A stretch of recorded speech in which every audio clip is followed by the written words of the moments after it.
Associate Director at Lawson Delaney. Lawson Delaney, as part of the Lawson HR group, is delighted to welcome you all to our virtual auditorium, which is not has got as good views as our office does for anyone who's been to our office, but hopefully you can make do with Dandenong Road out there. Before we get started, Lawson Delaney acknowledges, respects and embraces the cultural diversity of our community.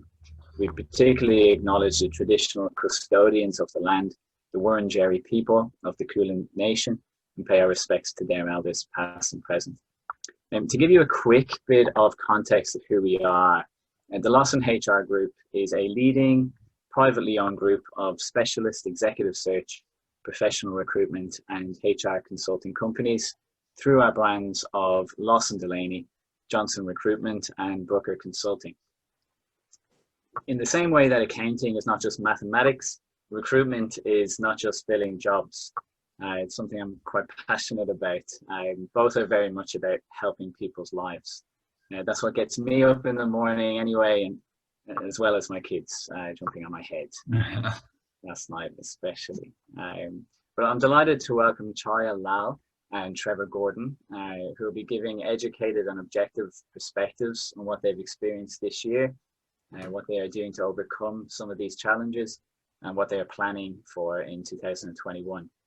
And we'll be talking about this from a service offering perspective to clients, as well as from a people and culture perspective. Chaya Lal is a partner of PKF Australia. Chaya is a CA and has been with PKF's business advisory practice since 2012. And prior to this, she's also worked at other global brands such as BDO and KPMG. Trevor Gordijn is the managing director of BlueRock Accounting. Trevor is also a CA and has been with BlueRock for 2.5 years, having also worked for global brands such as EY and Crowe Horwath. Between us, we hope to give you some tips on how to flourish through these significant changes that we're all experiencing, and to know more about what to expect in your job in 2021. To kick things off, I'd like to start with a poll for everyone attending to get an idea of what you've experienced this year. It's completely anonymous and it should only take a couple of seconds to fill in. So let's get that going now before we dive into the detail. I'll give everyone a few seconds.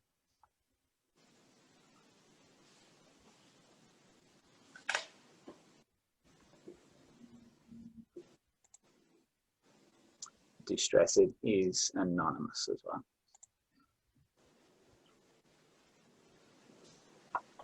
Which box did you tick, Chaya? All of them. we can't be. We shouldn't be. We can't be anonymous. We're impartial. Yeah. Well, ours has definitely changed. That's for sure. Yeah, ours has as well.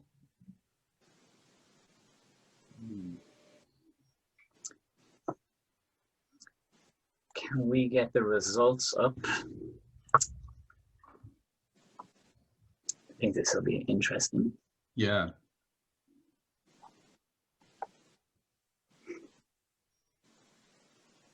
That's yeah. Productivity is pretty evenly split. Yeah. And nearly 2/3 of people's service offering has changed, which means 38% of people hasn't. Yeah. Interesting. I guess it's an interesting one around the observation around productivity. I mean, when I hit the box there, I sort of said it.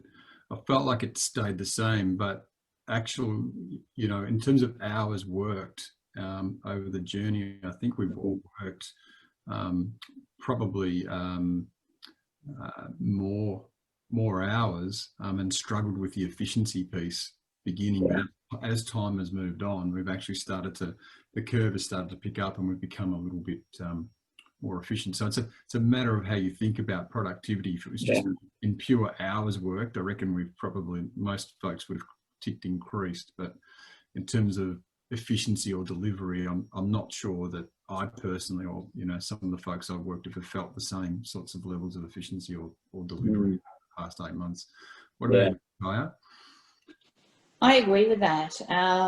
In terms of productivity, I feel like when we first went into lockdown and had to work from home, it was a bit of a novelty. And so people were excited, people were energized.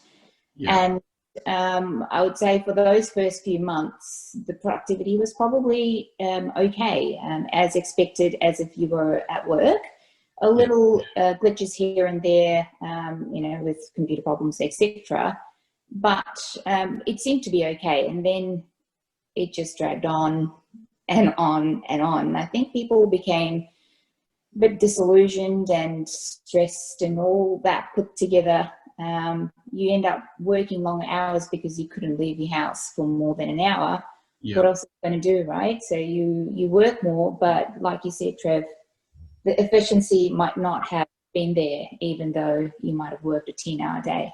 Yeah, and it's interesting. If we had known at the beginning that we were actually going to run a marathon, we might not have approached it like a sprint, because that was sort of the feeling at our firm as well. Those first weeks and a couple of months we were all in it together. This is exciting. We're going to work very hard, and everybody was, it was quite a exciting time, a challenging time as well. But then the mood changed a little bit. Absolutely did. For around about the May or June period. Which leads to a lot of people management and leadership challenges that perhaps you're going to touch on later with us. Yeah, we can dive into that for sure. I think to start, I might start with you, Chaya, on what were the main differences that you've experienced this year to how you've done your work and to the service offering to the client's point of view? But also, what have you actually done to try and overcome some of those challenges? Yeah. Well, the service offering, as the poll indicated, and we're probably a little bit of the same, whilst we still provided the usual services that we provide our clients, the first few months, the service offering changed for sure, because we were now dealing with clients whose livelihoods were at stake. They didn't know whether they were going to be able to pay the rent. They didn't know whether they would be able to keep on their employees. And in the midst of it all, the government announced JobKeeper, the cash flow boost, and all the legislation that went along with it. And, you feel sorry for the guys who are doing all that work in the background, putting all that out, because things changed as time went on. And as accountants, we had to be on top of the rules, and the rules changed sometimes on a weekly basis because things hadn't been addressed. Then the government would address it and then bring it back into legislation, and you'd have to get your head around it. Clients were focused on keeping afloat. And so our role really moved from doing all the day-to-day work that we normally do with them to ensuring that they were able to apply for JobKeeper, do all the work that goes behind it, understand exactly what's required, and in the same token, be more of a counsellor. I think accountants are counsellors for their clients, but this brought about just the next level of change. When you're talking about quite a big thing that's impacted everyone, especially Victorians, for so long. The service offering changed, I'd say, in that manner. Yeah. How we got around it was, well, it's just heads down, bottoms up. We just had to do what we had to do. There was a fair amount of collaboration, even from a national perspective with the PKF network. We were putting out articles and updates regularly as the rules were changing. So it was quite a concerted effort to help everyone so that it didn't fall down on the one firm doing all the work. Of course, the state changes were down to each office to get their heads around that as well. In terms of how we did the work, well, like everyone, we were all working from home. And I was quite surprised, well, maybe not surprised, pleased is probably a better word, to see that we, as a firm, were able to have everyone working from home pretty smoothly within a span of about a week from when the announcements were made that we would all have to work from home. That was pretty seamless, and I think it's pretty much down to the fact that we had put in plans in place, not expecting something like COVID, but we're all laptop based. People often work from outside the office, especially the auditors. In our business services division, we do tend to work outside the office as well. So people were already a little bit familiar with being able to connect back into work from another station. So how we worked was, I guess, like everyone else, from home. Yeah. It's kind of been a similar experience for us, Colm. Like, one of the really cool things that we started doing a little while ago was tracking the mix of revenue by client matter between compliance and consulting. So, you know, fill out a timesheet, as, you know, we all, you know, do, love them or hate them. Most of us are still in that business model. So we knew over time that our business, even for a relatively fast-growing entrepreneurial advisory business, there was still a piece of our revenue that was about sort of 60% compliance, 40% advisory. And what we noticed instantly was kind of this big shift. It flipped.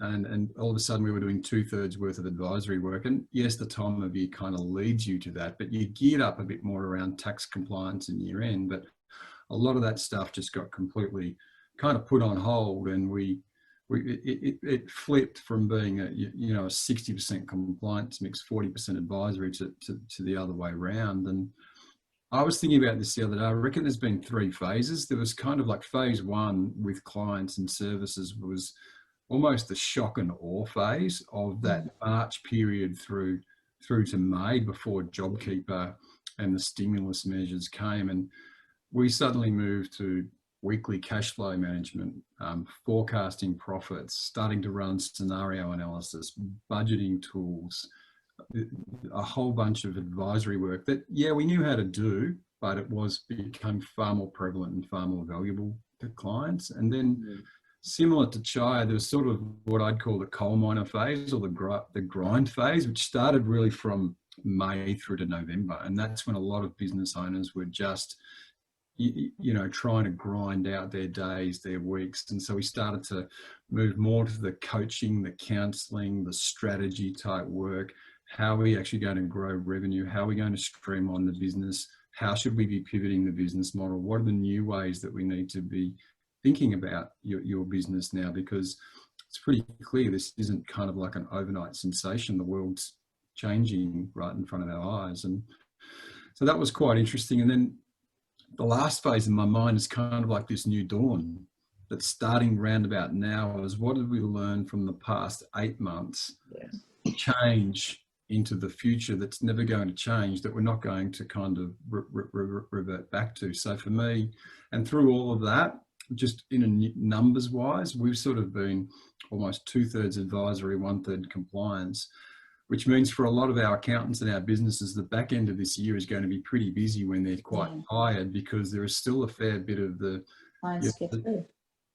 stuff you need to kind of get through. And just to add to Chaya, because we were doing advisory work, if you can imagine a young accountant at their computer, not with their buddy or not in their team, getting the job of preparing a cash flow forecast or doing some modeling, it's very challenging for them, because their ability to reach out and have contact and get support around that was quite challenging. So we found ourselves having to change our training programs. So we flipped our training programs from being monthly to weekly, and it was an hour, and it was on Wednesday, and we started to talk much more around advisory skill sets and advisory type training. And then the other thing we started to do, which was interesting, we actually started to bring in external people to talk to our guys around how to counsel a client, how to have a difficult conversation, how to show resilience, how to support clients through that period. So that was definitely, it's been a big change. Yeah. And maybe just to add to that, I think, which is going to be a trend of the way of the future, when you're working remotely and you've got accountants of all different levels and experiences working from home, having to deliver advisory type services, one of the things we realized is we had to quickly move to productize the services and actually categorize and collapse and collate all our IP into really clearly defined products, so that it didn't matter whether you were in Melbourne or Carlton or Byron Bay. You could actually, you knew where to get that piece of IP, you knew how to deliver that business plan, you knew how to do that cash flow, you knew how to do that piece of work. Because working remotely, there just wasn't the opportunity to collaborate in the same way that we had in the past. Yeah. That's definitely a big step change for us. Mm. It's really interesting what you say, because theoretically, at least from an accountant point of view, from what I would hear in the market, everything you're saying there about what the job has become is what most accountants want. Yeah. But obviously, as you mentioned, it is harder though in reality, because you're on your own and you may not actually be highly skilled at that, and that already sounds difficult. And I think there's a mindset piece around perhaps when you're doing a lot of compliance work, there's a known problem and there's a known solution, but all of a sudden our guys were thrown into a situation where the solutions weren't exactly clear, the problems weren't well defined, and the solutions weren't clear. Yeah. So we had to focus back on training and development across the division. And the other thing we did to take the pressure off, because, you know, young accountants, they're worried about productivity write-offs, and is we encouraged our guys to over-service the clients, and we actually started to track different measures like the number of times they'd met a client and the number of times they'd called a client. So we celebrated those things to maintain high client contact and high service levels over the period. And we kind of, you know, we weren't, you know, we weren't blowing ourselves up the fact that we weren't recovering all of our time, because we were there to be that trusted advisor, that confident, that support person. And these guys were learning new skills on their own. Yeah. So It's interesting you say that, Trevor.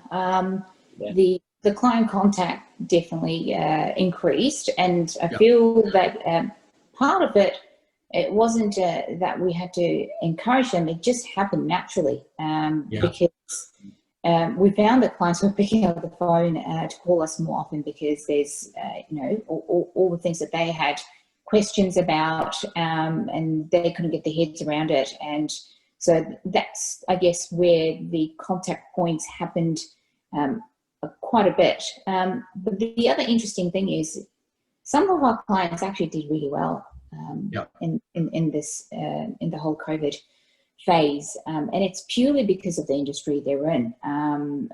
Whatever they were doing, the demand for their services or their products just skyrocketed to the point that they couldn't keep up. And what we found that interesting as well. And I guess it's a good problem to have. And what has happened, as you were saying, Trev, it's now we're in the start of the new dawn phase. It's about, all right, you've done so well in the last 8 to 9 months, and what's the next step? And interesting enough, in the process, they've acquired businesses, and you know, businesses that were distressed.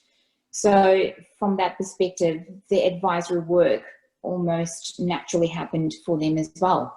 Yeah, so it's kind of gone full circle. Under pressure, distressed advisory work, move through the grind, come out the other side. But we've got a little bit more of a window now to be thinking a bit. We're probably thinking a bit further out than where we were in April. April, we were sort of thinking 1 month, 2 months, 3 months. Now I think we're thinking 1 year, 2 years, 3 years, and absolutely. Clients. So where do each of your minds go with regard to planning the future then, especially with regard to what the job is, and any of the changes that have been forced upon us this year? Can you see any of them sustaining, or even getting more extreme next year? I feel like that the way you service your clients and what service offering you have has changed for good. Yeah. Some clients more so than others, obviously, and how we work with our clients has also changed for good. I think that it's inevitable. And I think, and it's just forced everyone to sort of stop and reevaluate.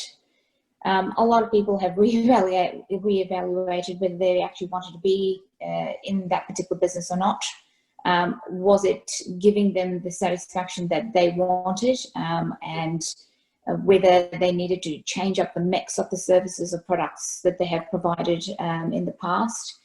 And if you take some of these restaurants, for example, you know, a lot of them got together and provided a delivery service for food that you normally couldn't get delivered or even have takeout for. So you can see there's been a real shift in how people are looking at their own businesses and looking at their offerings. So to say that we are going to go back to what life was like pre-COVID in terms of how we service our clients and what we offer as a service, I think would be a mistake, because I don't think that's where we're at. I don't think we'll ever be at that point. And I think the client's expectations along with that has also changed.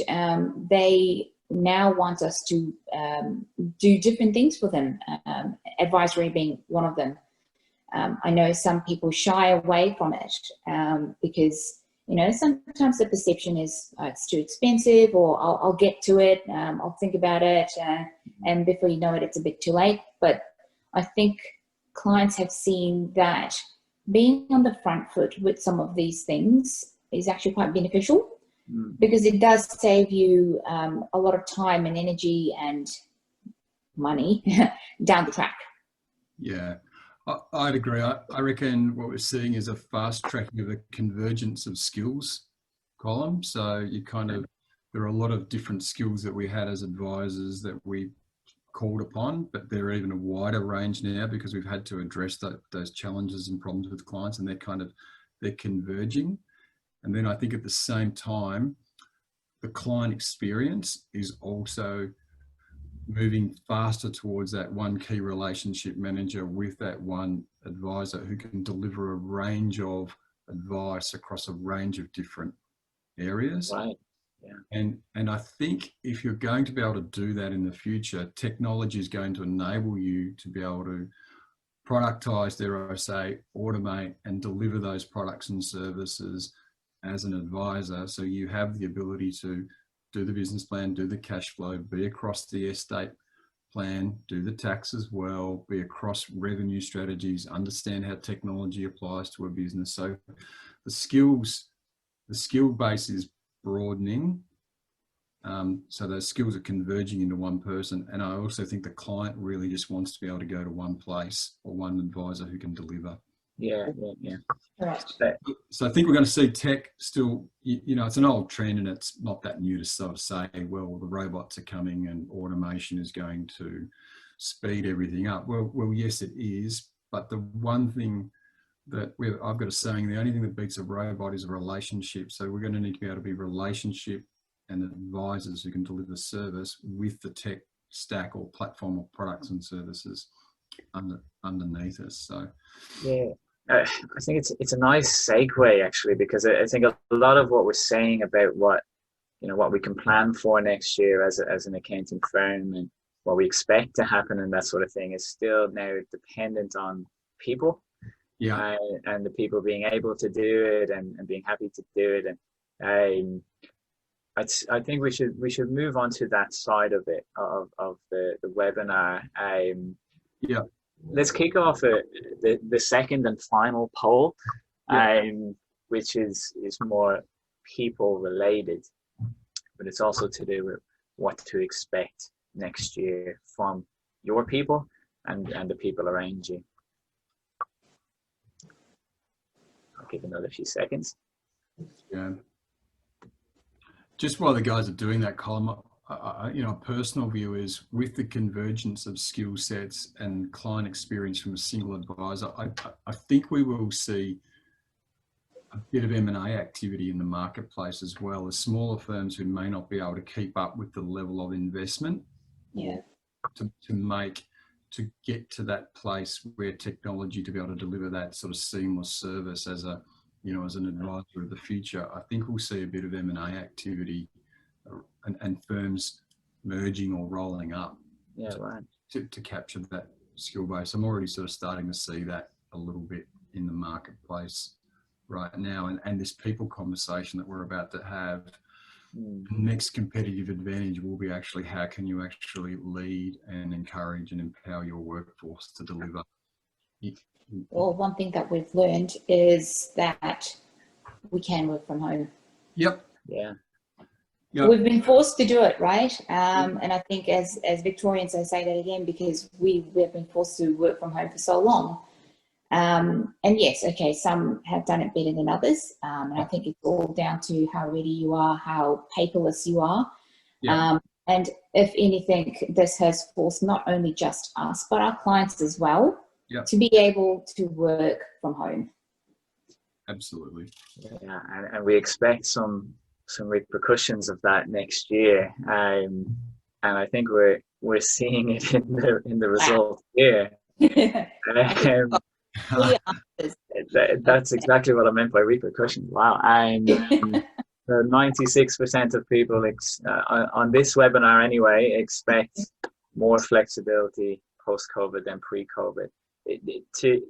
To give my insight on that, that is exactly what I'm seeing from candidates as well in the market. Almost 100% of people do expect it, and I emphasize the word expect. That they basically won't go to a firm unless they know they're going to get it. It's that extreme.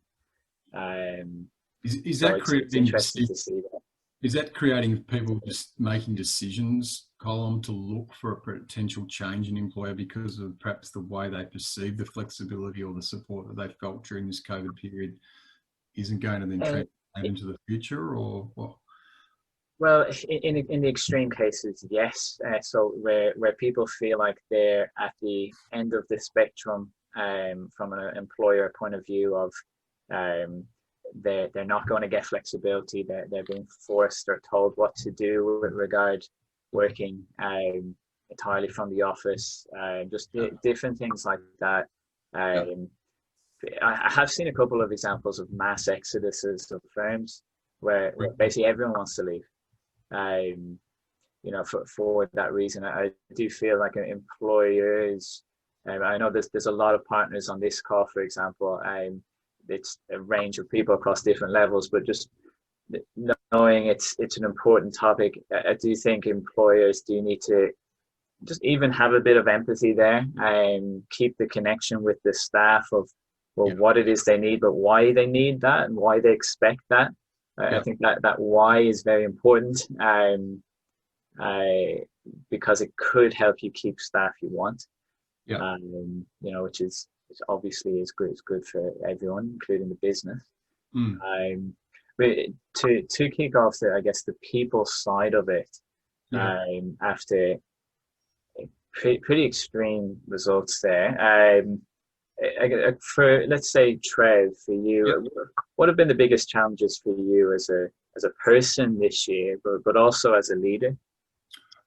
I think one of the challenges I've grappled with and I still face is just and a lot of the directors and senior folks at our business do is just the level of efficiency and the leverage that you had to go about your day-to-day role.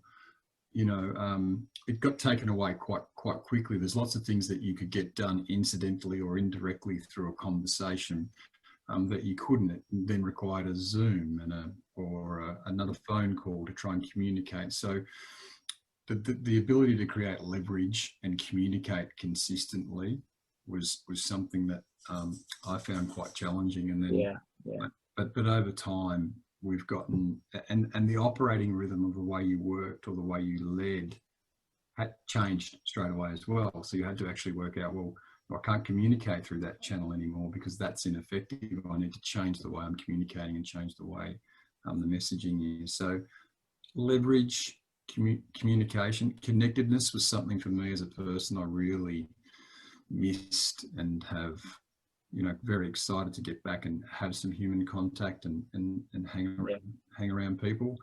But there were lots of ways to try and you know, mitigate that, and you know, we can talk about those a bit more. But I think the other challenge that we faced as leaders when this all started happening was getting the messaging right around creating confidence that we were going to be okay, that we did care about the staff, that we had a clear direction, that these were our goals, these are our focus areas.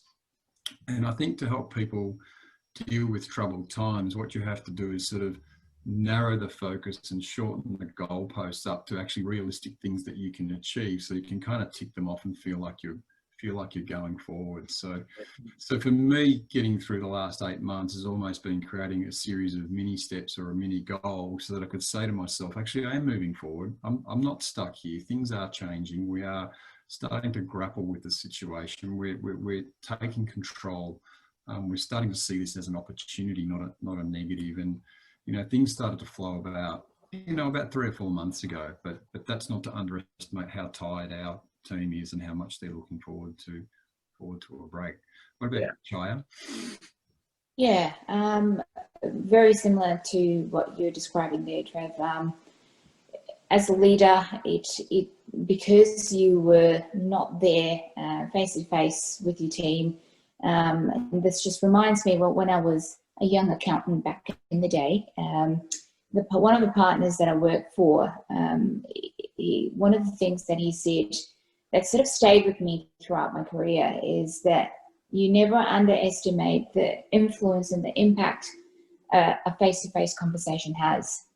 And that's true, because I think, if anything, the whole lockdown period has taught us that we're designed to be around people. We're social beings, and having a conversation like in this mode, whilst is good, it just doesn't beat the real thing, does it?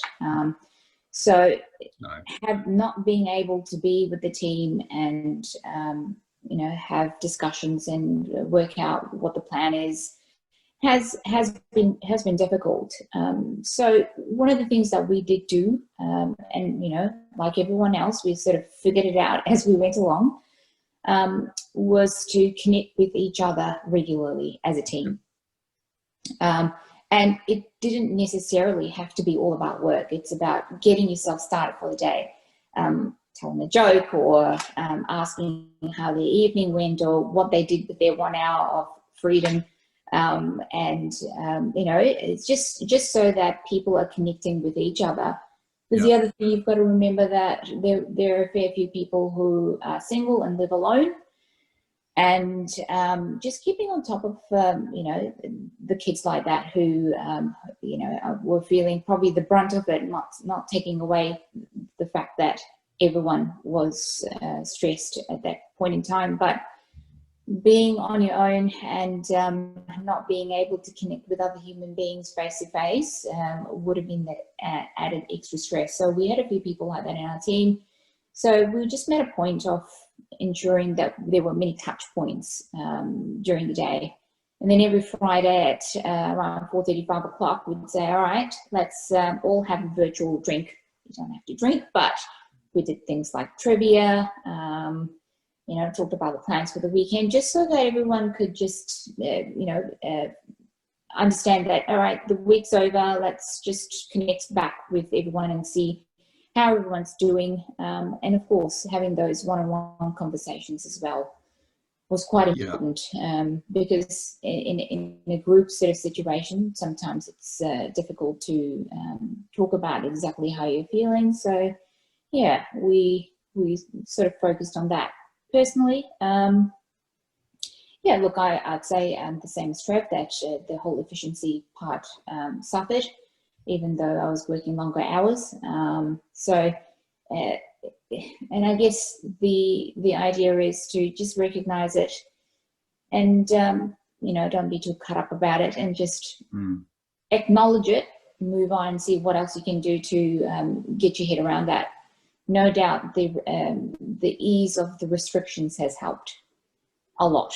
Now that we can somewhat go back into work, and we'll talk a little bit about that a bit later, that's helped as well, sort of change of scenery and talking to a person face to face.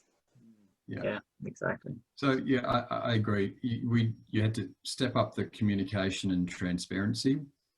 As a leader, you had to be honest about your own feelings and and be vulnerable and as clear as you could be. I think what I learned is your words matter, particularly in a virtual environment, because people are taking information through the verbal things that they don't have your cues that they might have when you're physically there. So you have to be very careful about what you say and what you write, because it can be interpreted many different ways. One of the things we did, we had a group called Performance by Design come in and work with our various teams around leadership coaching, behaviours, resilience, how to have good open conversations, how to give each other feedback. And over the course of that 8 months, that kind of framework bound the group together even tighter and tighter, so that they felt like that there were people there that cared about them, that empathised with them, that they could talk to. So that was a really good initiative for us as a business. And I think the other thing that I'm sure a lot of firms did is they did the little things that showed they empathised and cared. Sent out the care pack. I can't believe how many times I had half a dozen beers arrive on my desk that just said, "Thanks for doing a good job. We've got this." So lots of little things often distributed around our firm made a big difference. Yeah. The interesting thing I noticed, and like as a little anecdote, is I sort of dropped in to call somebody, and I found in that there was 4 people working in the one spot. So a lot of our guys recreated the office environment virtually, where they had team Zoom calls where they're actually all just sitting at their desks working on files on mute. But when they looked up, there was someone on the screen and they could go off mute and have a bit of banter and then go back down to their desk. So I thought that was pretty adaptive and pretty cool. It was kind of like they were sitting in the same seats that they were at the desk at the office, but they were just they weren't in the office. They're in the virtual office. So I think people found innovative ways to try and stay in touch. September, physical, anything you could do in teams was great initiative to keep everybody connected. But I think we face a new challenge now where the office environment is opening up. And how do you go back in? What are we going to do now? Because whilst I don't know, it's like whilst it was a change to sort of leave and go home, everybody's got used to being home. Yeah. And now coming back, there's a fair few of our folks that don't just want go, well, back. I'm not excited by that. And do I have to? And why? And how does that work? So, or is that needed? So it's a really interesting thing we face now. Absolutely. I think there's a lot of fear around that as well. And totally understandable as well. I mean, if you think about it, it's the whole idea of getting onto a train or a tram, taking public transport, coming to the office, there'll be a lot more people around. So from mid next month, what is it going to look like?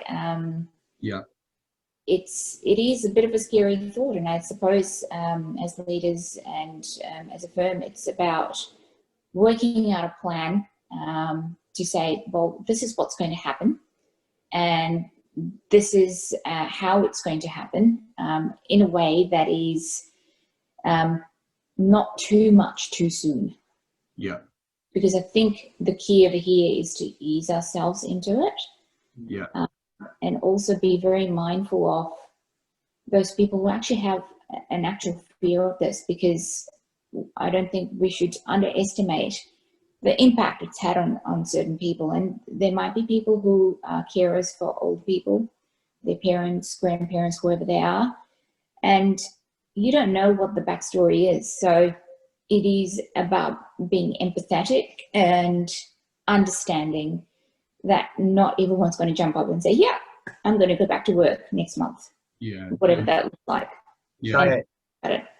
Chaya, you made a good point to me before, which I thought was really eye-opening, actually, where you said you almost can't expect the same level of productivity in 2021 from people because of the mental health impact of 2020. Yeah. I know that there are some firms expecting the opposite to that. So it's going to be interesting to see how that plays out over the next few months, and what is expected of people, and what they can do. I think business models will change, Colm. We are very, I'm about to go into a kind of a deep thinking process to work out how does our business model need to change, because I'm not expecting productivity to increase. I'm expecting it still to be hard to maintain. So how do we actually provide the same level of service? Is it more people? Is it more technology? What does that investment need to look like over the next 6 months? Because I think, and how do you marry flexibility up with that? Because my personal belief is the firms that can start to unlock that formula, they will have a huge comparative advantage because they'll draw talent to them. Yeah, absolutely. We will draw talented people towards us because we're flexible, we're agile, we've got realistic expectations of how you can work, but it's underpinned by technology and products and services and a way of work that can still make it work commercially, I suppose. Okay, so the old hours and rate, bang it out, productivity, I think there's going to be a variation on that coming up really, really soon, or you're going to have a lot of added extras to try and keep people.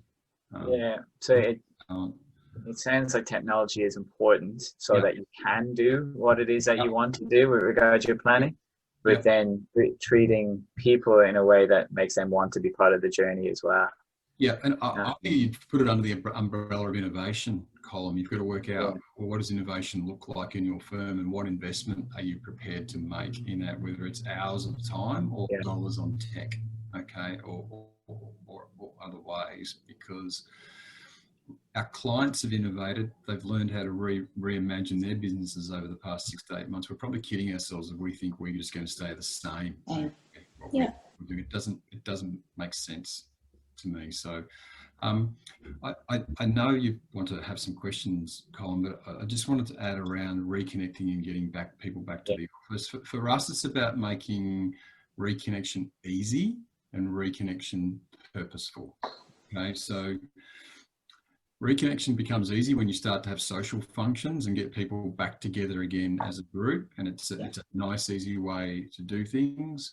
Reconnection becomes easy when you're doing more maybe office-based training or office-based get-togethers, perhaps dedicated days to be in the office. Start to, we think about, well, we're providing lunch 2 days a week. Well, there's some incentive to come in. We've even gone as far as reimbursing 15 days worth of car parking for the month for those folks to make it easy for them. If they don't want to take public transport, we're happy to reimburse up to $10 a day for a car park. So you've just got to start and think of those little innovative ways that make reconnection, I guess, easy and purposeful. But don't take me by saying that's the only way. The way of the future is to get everybody into the office. But I still think that the office is part of your community. It's part of your purpose for a business. It's become more social than work. Coming back to your point, Chaya, about being social animals and booths, we need a place as an outlet to connect and feel purpose. We might work outside. We might play a bit more at the office. I think that's going to be a big theme next year. Yeah, so and I am hearing quite a bit of consensus in the market as well that the office is going to be mainly seen as the place to connect, as opposed to the place to be more productive. And obviously there'll be So you, different situations for different people, but yeah. So you need to think about placemaking strategies. What spaces have you got in the firm for people to connect and hang out? What have you know, is it as simple as we've got a coffee machine and that's where people go, or we've got a space where people can sit down? I mean, this mightn't apply to, you know, smaller firms with lower footprints, but you know, if you've got space, you have to really start and think about how you're using it to create that social connection. Because, you know, you and I have spoken about this in the past. If the workforce or the labour force gets great with products and services that are automated through technology, that they're used to working from their laptops and they can work from Byron Bay and anywhere, what's going to keep them with our firms? Exactly. Why can't they switch from BlueRock to PKF, from PKF to Lawson, Delaney, and vice versa? And that's when there'll be a big cost to our business, and the cost is huge compared to actually investing in that community.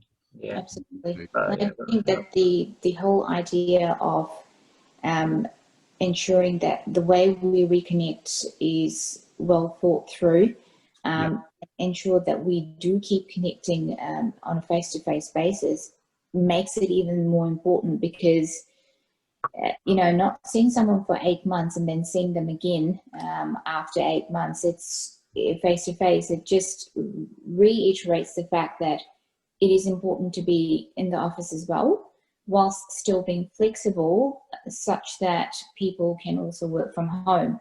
The idea of working 5 days from home, I think, is probably unrealistic, and may not, well, it clearly won't help the whole idea of being able to make those social connections again and treating the office like that hub that you were talking about, Trev. Yeah. Cool. Sorry, mate. Stop talking and open up the line a little bit, hey? But I'll move on to the questions so that we can wrap up at the scheduled time for everyone. But if anyone does have any questions, feel free to put them in the chat box. If you can, click the option of to all panelists and all attendees, and then everyone will be able to see the question. But we do have some that have already come through just to us. Travis had asked, if people are not wanting to come back to the office, could that affect people's chances of promotion?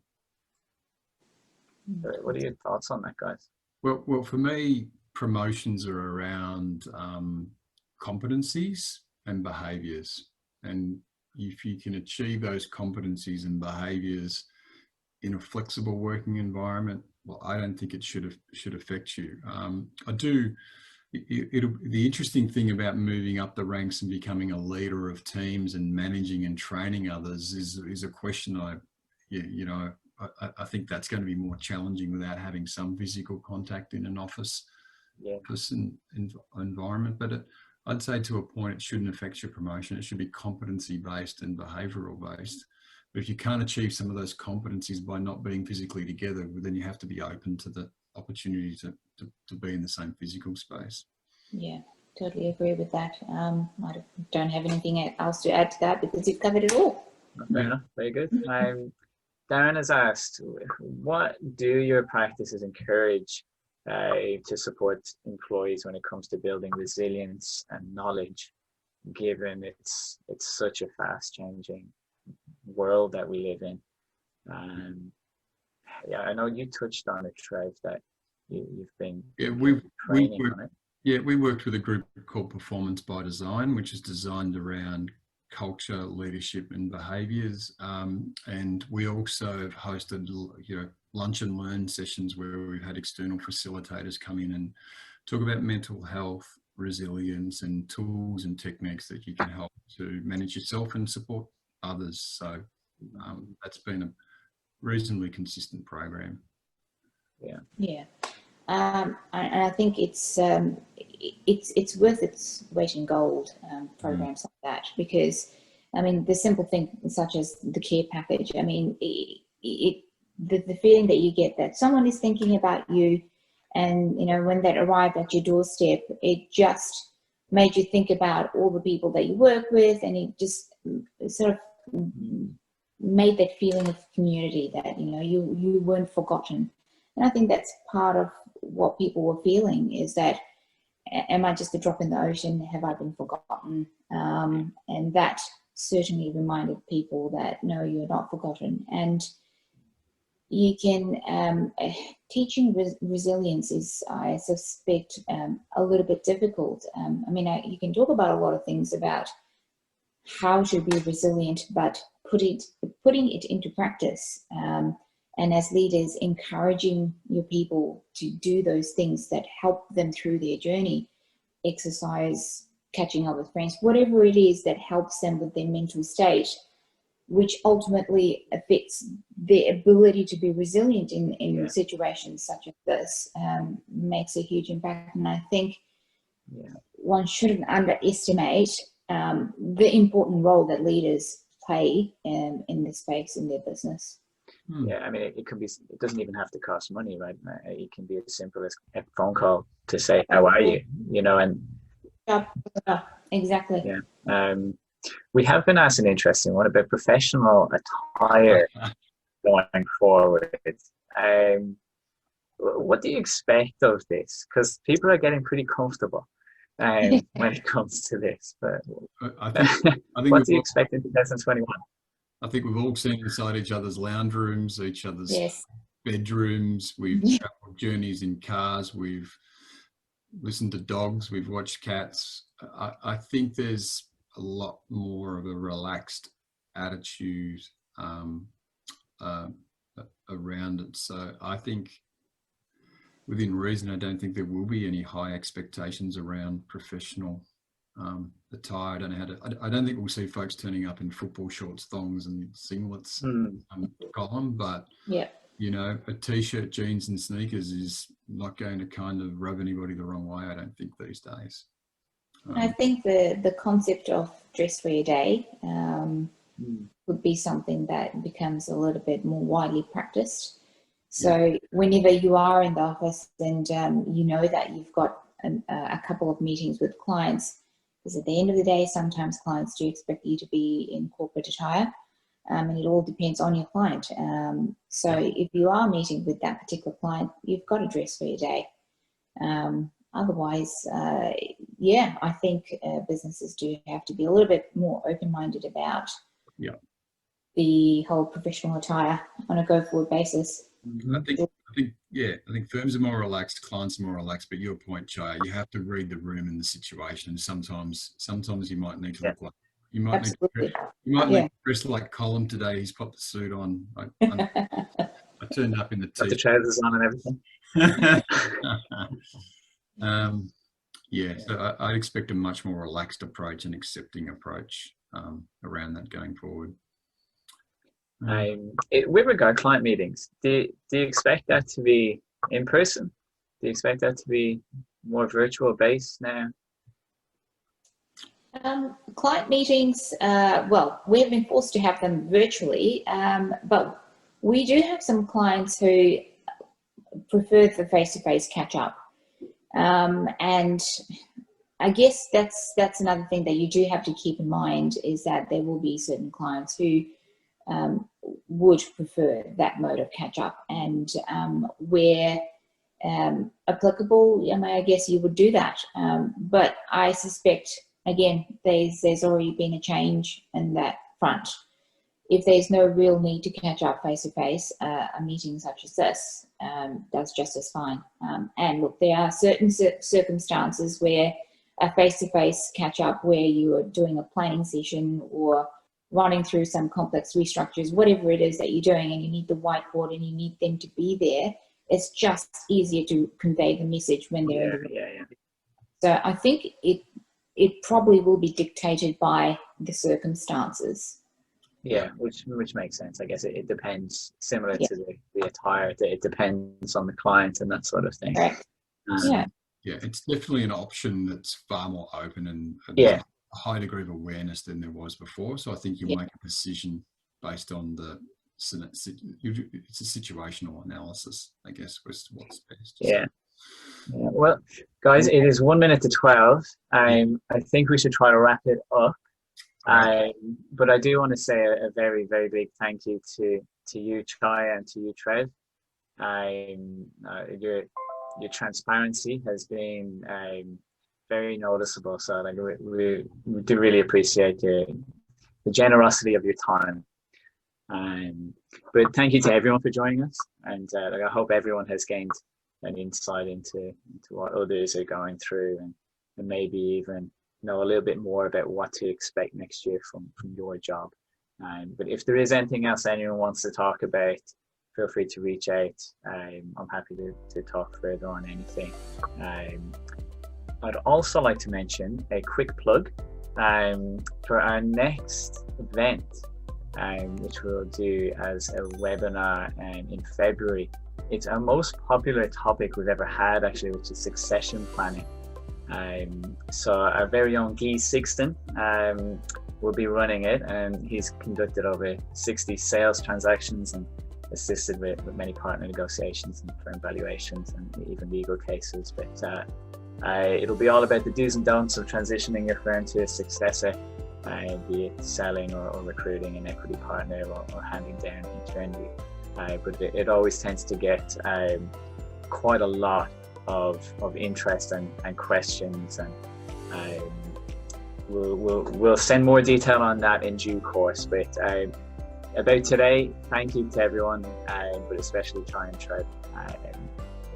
It's great that you're giving back in this way. Cool. Thanks for having us. Thank you. Have a good day, everyone. Bye-bye.